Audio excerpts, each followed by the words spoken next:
Wicked Metal Reviews. Hey, it's me. I have a video game review. I'm going to be talking about Far Cry 4. A little late on this, just been very busy and everything, but nonetheless, still want to give my opinion on the game.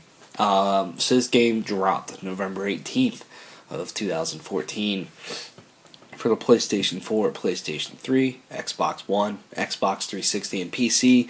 I played it on PlayStation 4, and so yeah, let's get into it. So you play as AJ Gale, and you are returning to Kyrat, where you were supposedly born, and you are going there to spread your mother's ashes.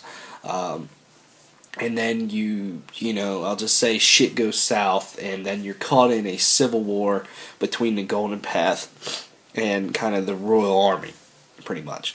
That's pretty much the story. When it comes to the story isn't bad. I don't find it to be as intriguing as it was in Far Cry 3. Excuse me. But, Far Cry 3's was a little bit over the top as well. It wasn't the greatest story in the world, but I think the presence of Voss really helped that game a lot. And here, some of the characters are interesting, but some just fall flat on their face. For example, Pagan Min, the main villain in this game, is absolutely written flawlessly. He's an asshole. He's kind of somebody that you want to kill. Kind of like with Voss. That's kind of how you felt. And, they do a great job with Pagan Min, but the problem is that he's very underutilized. I haven't seen him since the beginning of the story, and I'm towards the end of the story. And I just feel that's a problem. He kind of phones in Handsome Jack style from Borderlands 2, and it's cool, it's intriguing, but I wish he would show up more, and it kind of sucks that he's not utilized, because he's the best character in the game. Other characters such as Sabal or Anita, one thing in one of the newer aspects of this game is in the campaign, you get choices.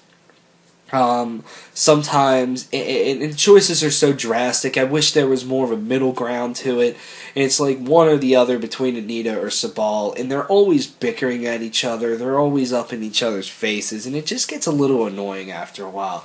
I just feel like you can't have a conversation with them without one attacking the other, and it just gets a little old.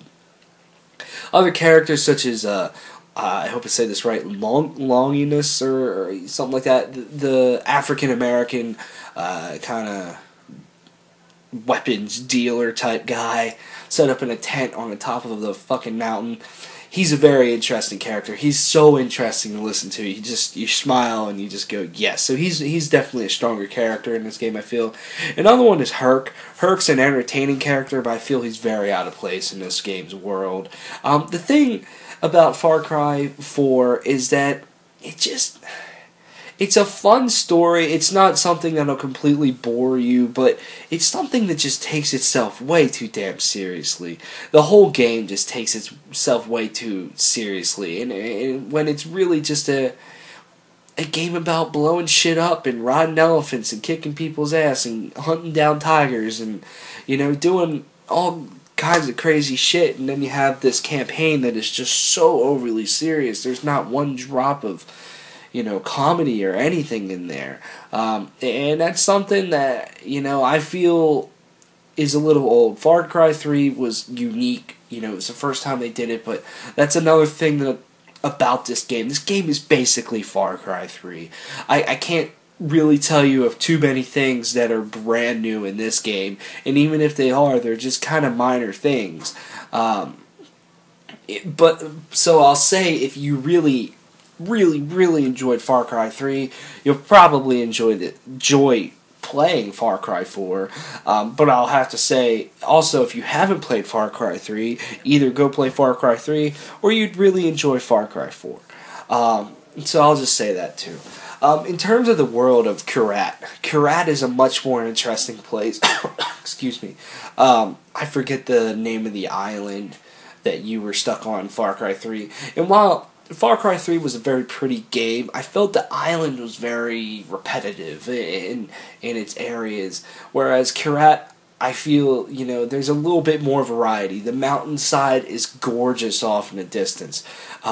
There's some very different looking camps and all that stuff. The landscape just looks different. Driving through the world just feels different. You feel like you're constantly discovering new things, whereas in Far Cry 3 I just felt like I was seeing the same stuff over and over and over again. But in this game, the sense of discovery is absolutely fantastic. Graphically, the art direction, everything about this game, it's a gorgeous fucking game. It's one of the better looking games I feel you can get on PlayStation 4.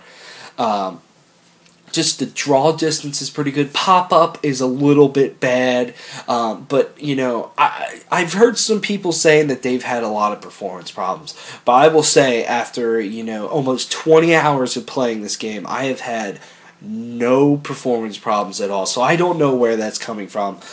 This game is not like Assassin's Creed Unity, which is just a disaster on the performance side of things. It ran smooth. It had a smooth frame rate. There was no game-breaking glitches or anything like that. So in terms of performance, top-notch shit, I feel.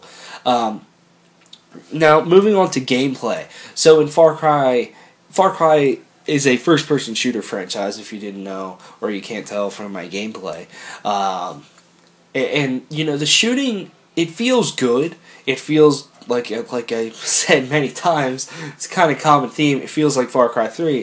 And it feels good, but it doesn't feel as tight as, say, Call of Duty, or Halo, or even Destiny. It doesn't feel as tight there, but it does feel satisfying, especially when you're using like a sniper rifle or a semi-automatic rifle or the bow, and you get some awesome, almost the assassination, silently taking guys out. That's really, really solid, and that feels really good. One thing that's it never gets old with Far Cry is just the wide open gameplay options you have. Every outpost you take, there's so many different ways that you can take it. You can go in guns blazing if you want. Might set the alarm off, but you can do that. You can sneak around. You can do a little bit of both. You can throw down some bait and have a pack of wolves come in and start taking everybody out and distract them. And while they're distracted, you can take out the alarms and then silently take out the rest of the enemies. That's cool too. Like in my gameplay that you can see, you can get on a fucking elephant. That's probably the coolest new feature about this game. Riding an elephant is super satisfying. It's incredibly fun. It's incredibly engaging. And I love it. Excuse me. I've been a little bit sick. That's why I kind of have a cough. Just the variety in this game is fantastic. And that variety is doubled with co-op play. Co-op is fantastic in this game. I feel it's slightly half-baked in terms of you can really only take outposts and bell towers and do a handful of side missions, but that's about it. It would have been sweet if you could, if there was a full-blown cooperative campaign, or they join you in your single-player campaign or something, or if there was just more to that. But it's so fun to play with another person. Just go around, blow shit up. And just the communication, you're marking enemies through your binoculars, and you're like, alright, I'm going to go this way, you go that way, we're going to do this. Taking fortresses. Fortresses is something that's new. It's basically an outpost on steroids. There's more enemies, there's more chances to get caught. Those are very thrilling moments in this game. So the gameplay is high adrenaline. I really love it. The driving in this game feels like Far Cry 3. It's not the best. It's kind of very loosey-goosey in ways. It's okay. I've gotten used to it, but I can see why someone wouldn't like it. You can set the game to auto-drive for you. I haven't done that. I like driving myself, so fuck it. Let's see, what else? So, yeah, co-op's good. There is multiplayer in this game. I only played a little bit.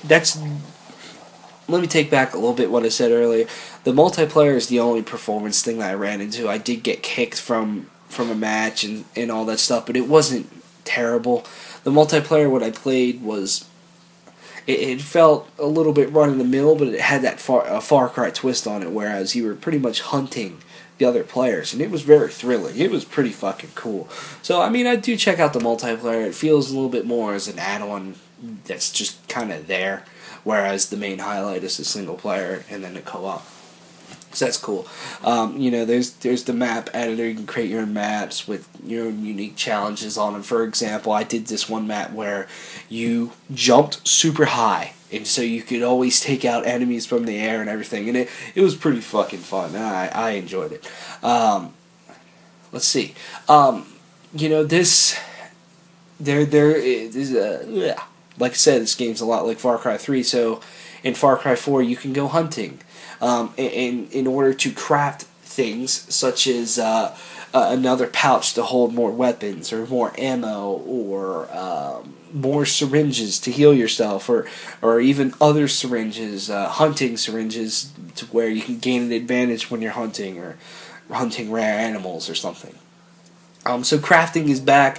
I enjoy hunting in Far Cry, and the animals that you got to take out in this game, I feel are a lot more fun to hunt than in Far Cry 3. Honey badgers are intense. Honey badgers don't give a fuck, and it's always pretty fucking like, oh shit, when you hear a honey badger off in the distance. Another one smaller issue I have with this game is how it kind of gates you in that, for a while you can get a lot of skills right off the bat, but then you're forced to play other side missions and do other side content in order to even unlock the skill for purchase, which I don't like that at all. I feel side content is entirely optional, and you shouldn't have to play it if you don't want to. You should be able to still go at your own pace and do whatever you want. And that's the strength about this game. You can do whatever you want, but when it comes to customization, you're a little bit limited there. Customization of weapons is taken even further. I really enjoyed that. You can call in other kind of allies to fight with you with the guns for hire. That's pretty cool as well. There's other cool things such as the wingsuit, which is rad. The buzzards, which are fucking fun to drive. Bell towers are still a little bit annoying. Sometimes they're really fun, but sometimes you're just like, dude, let me unlock this bell tower and unlock more missions and more of the map and everything. But that's about all I have to say. I think this game's graphically good. I think it plays fantastic. And it's just more of Far Cry 3. And I'm one that absolutely loved Far Cry 3. I'd say it's in my top 20 of the last generation. So I was very much looking forward to this game. I'd say I was let down just a hair by kind of a lack of innovation and improvements. And I feel that if they make another Far Cry and it doesn't really make that leap, then I feel a lot of people are going to be a little bit more down on this franchise. But I do enjoy this game. I feel it's probably one of the better games you can pick up for your PlayStation 4 or Xbox One. So I highly suggest playing this game. It's a blast to play. It's a ton of fun. And definitely try to get another friend to play with because, holy shit, you'll have some good times. So that's all I got. I'm going to give Far Cry 4 a 8.5 out of 10. It's a little bit more of the same, but if you like that, you'll have a blast with this game. So thanks for watching. See you guys later.